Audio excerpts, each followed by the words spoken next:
Oke, Assalamualaikum warahmatullahi wabarakatuh. Shalom, selamat datang di podcast belajar dari layar, tempat kita mengobrol santai tetapi tetap bermakna tentang dunia pendidikan di era digital. Nah, di episode kali ini kita akan membahas topik yang dekat banget loh dengan kehidupan kita sebagai mahasiswa, yaitu pembelajaran berbasis web. Walaupun kita belajar offline, tapi pasti sering banget dong menggunakan media online seperti buat cari materi, kumpul tugas, ataupun belajar. Nah, pada podcast kali ini aku nggak sendirian loh, aku ditemani dua teman aku yang hari ini hadir, yaitu Arni dan Fitri. Halo kalian berdua, gimana kabarnya hari ini? Halo Sonia, aku Arni. Alhamdulillah kabar aku baik. Aku gak sabar banget buat ngobrol hari ini. Halo semuanya, aku Fitriani. Wah, topik kita hari ini menarik banget ya, soalnya relate banget sama kehidupan kita sebagai mahasiswa di zaman sekarang. Iya bener banget. Yuk kita mulai pembahasannya ya. Oke, sebelum jauh-jauh kita membahas tentang manfaat, aku pengen tahu dulu deh, menurut kalian berdua apa sih pembelajaran berbasis web itu? Kalau menurut aku pembelajaran berbasis web atau web basic learning itu adalah pembelajaran yang menggunakan internet sebagai media utama. Jadi semua kegiatan belajar kayak akses materi, tugas, sampai diskusi dilakukan lewat website atau platform digital, misalnya Google Classroom atau e-learning kampus. Ya, setuju banget. Intinya pembelajaran berbasis web itu memanfaatkan teknologi internet untuk proses kegiatan pembelajaran di kelas, dan nggak harus full online.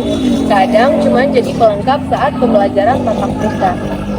Jadi walaupun kita kuliah offline, bisa dibilang kita tetap menerapkan pembelajaran berbasis web itu ya?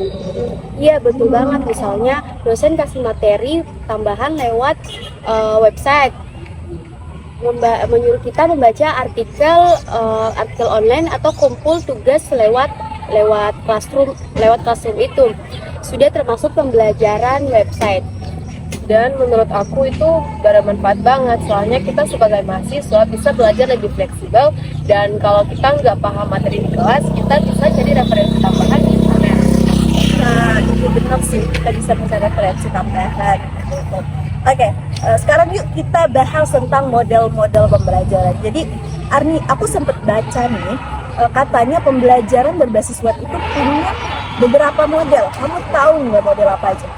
Iya, jadi menurut saya ada 3 model pembelajaran yang menurut Rusman. Yang pertama itu web courses, yaitu semua pembelajaran yang dilakukan online penuh. Yang kedua itu ada country congress, yang dimana gabungan antara kedua tatap muka dan online. Dan yang ketiga itu ada web and care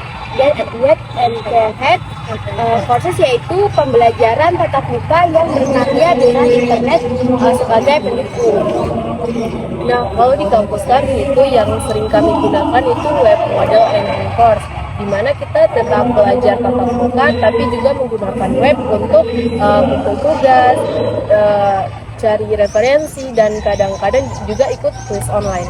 Oh ya, bener banget sih. Kadang malah tugasnya dikumpulkan di classroom tapi bahasnya di kelas ya. Iya, dan penggunaan web juga bikin belajar lebih menarik. Kita bisa tonton video pembelajaran, baca jurnal, atau ikut diskusi forum online. Tapi tetap aja arahan dosen itu penting, karena teknologi cuma alat bantu, bukan pengganti dosen ataupun guru.